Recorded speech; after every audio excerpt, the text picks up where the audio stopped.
असंभव को संभव करने की शर्त रखी है भगवान वाल्मीकि ने आपके समक्ष। वैसे कुमारों, मैंने वो स्वर्ण कमल आपको दे भी दिया तो उसे कोई देख नहीं पाएगा। क्या? क्यों? वो ऐसे कि इस ब्रह्मांड में अनगिनत दिव्य वस्तुएं होती है, क्या वो सभी हमें दिखाई देती है? नहीं ना? ठीक उसी प्रकार आप जानते हैं, एक काल था जब ये द्वार सभी को दिखाई देते थे। वो समय था सत्ययुग। तब देव और मनुष्य वार्तालाप करते थे, किंतु आज की स्थिति में केवल मंत्रोच्चारण के पश्चात ही ये द्वार सामने आते हैं, जैसे आपके सामने आए। उसके पश्चात द्वापर युग में ये आलोकपुरी के द्वार पूर्ण रूप से अदृश्य हो जाएंगे और केवल सत्कर्म करने वाले व्यक्ति ही इस द्वार से भीतर आ पाएंगे, वो भी मृत्यु के पश्चात। और कलयुग में तो कोई भीतर आ भी नहीं पाएगा, मृत्यु के पश्चात भी नहीं। हाँ, केवल श्री विष्णु जी के या उनके अवतारों की पूजा करने वाले भक्त भीतर आ सकते हैं। और इस युग में आलोकपुरी की कोई वस्तु धरती पर दिखाई भी नहीं देगी। पुष्पक का क्या? हमने रामायण पढ़ी है, पुष्पक तो सबको दिखता है। पुष्पक की महिमा विशेष है। पुष्पक का निर्माण विश्वकर्मा ने धरती पर किया था और उसे यहाँ स्थान प्राप्त हुआ क्योंकि उसने प्रभु श्री राम की सेवा की थी। तो हम भी तो सबसे बड़े भक्त हैं श्री।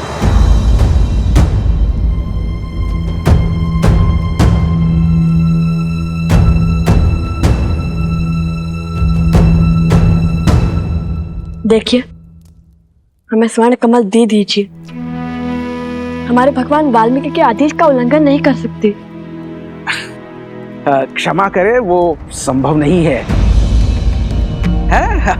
मेरी बात मानिए कुमारों, आप आश्रम लौट जाइए और अपना जीवन तपस्या में लगाइए। कदाचित उचित समय आने पर आपको वो स्वर्ण कमल मिल जाएगा। सुनिए, विनती कर रहे हैं, दे दीजिए स्वर्ण कमल, अन्यथा बल से छीन लेंगे।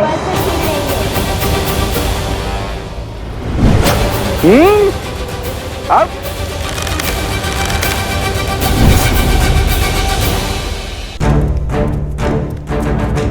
कुछ ये यक्ष है, हम इन पर प्रहार नहीं कर सकते। पर ये हम पर प्रहार करने से चुकेंगे नहीं। परंतु मैंने ये भी नहीं कहा, ये हम अपना बचाव भी नहीं कर सकते।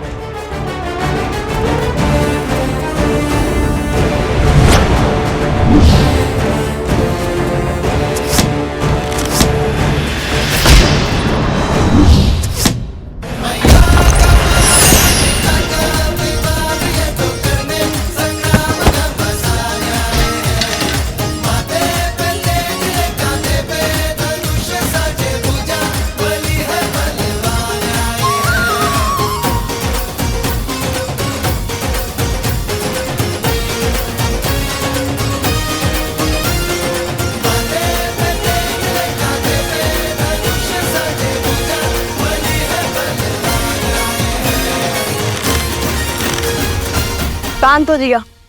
अब यदि हम चाहे तो आपको और आपकी सेना को हमारे बाणों से चलनी भी कर सकते हैं, परंतु करेंगे नहीं। हमें स्वर्ण कमल दे दीजिए और ये अध्याय यही समाप्त कीजिए। इतनी शीघ्रता क्या है?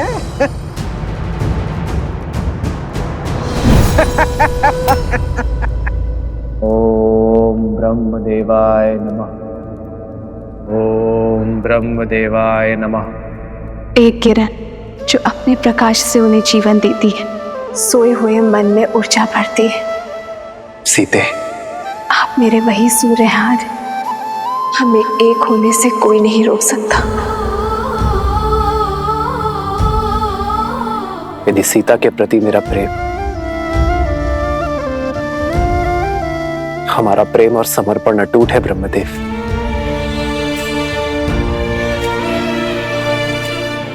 तो सीता की ये प्रतिमा जो मेरे लिए जीवंत है, संसार के लिए भी उसे प्राणमान कर दीजिए ब्रह्मदेव।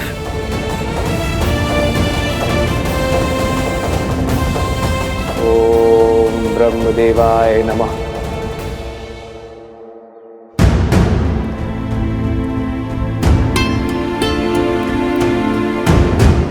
क्या हुआ वन देवी, कुछ चिंतित लग रही हैं आप।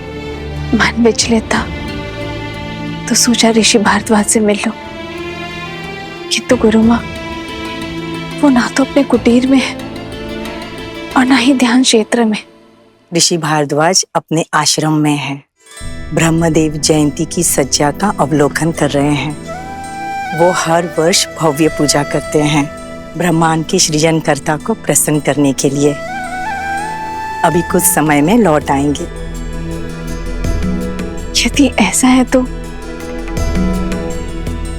गुरु माँ मुझे आज्ञा दीजिए, मैं जाके उनका मंदिर स्वच्छ कर देती हूँ। किसी कार्य में व्यस्त रहूंगी तो मन भी विचलित नहीं होगा।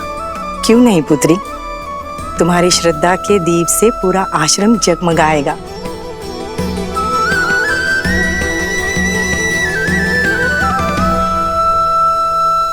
आपने आपके सामर्थ्य का प्रमाण तो दे दिया, अब बारी है ज्ञान का प्रमाण देने की।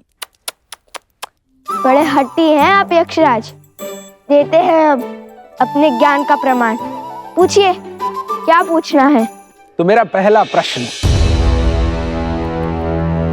वो कौन सी अनमोल वस्तु है जो व्यक्ति दूसरे को दे भी सकता है और देने के पश्चात वो वस्तु उसके पास रह भी जाती है?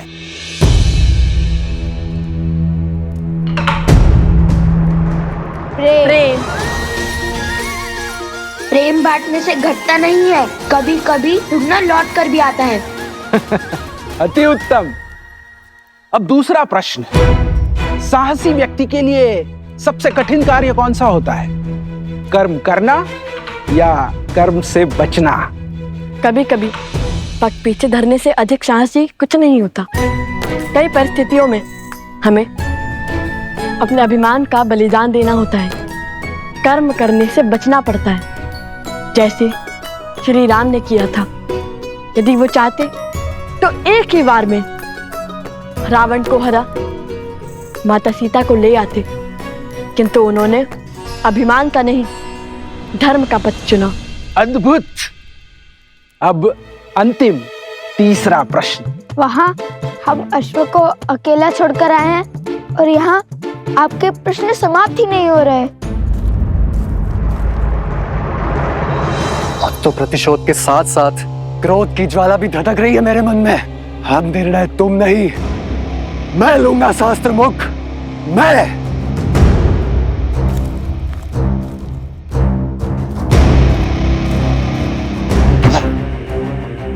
इतने वर्षों में कुछ भी नहीं कर पाया वो शास्त्र मुख रावण, और तो और अपने ही पुत्रों के प्राण लील गया। जो स्वयं सफल ना हो सका वो मुझे क्या निर्देश देगा?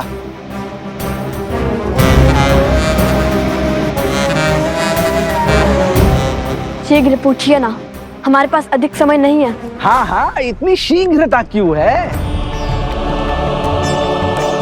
कुमारो, तनिक थोड़ा धैर्य तो रखो। अब तीसरा और अंतिम प्रश्न, बताइए, दुख, कष्ट, पीड़ा व्यक्ति को क्यों होती है? उसके पीछे कोई उद्देश्य है या केवल नियति?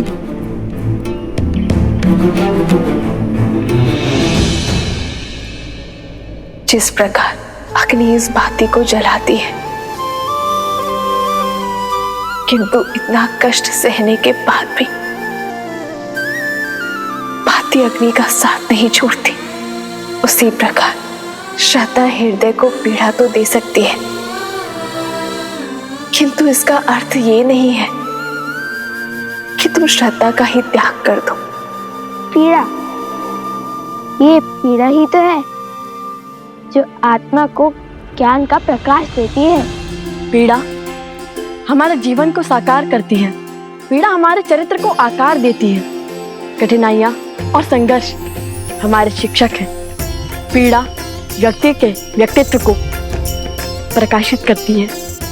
ठीक उसी प्रकार जिस प्रकार बाती स्वयं जलकर अंधेरे कक्ष को जगमग करती है।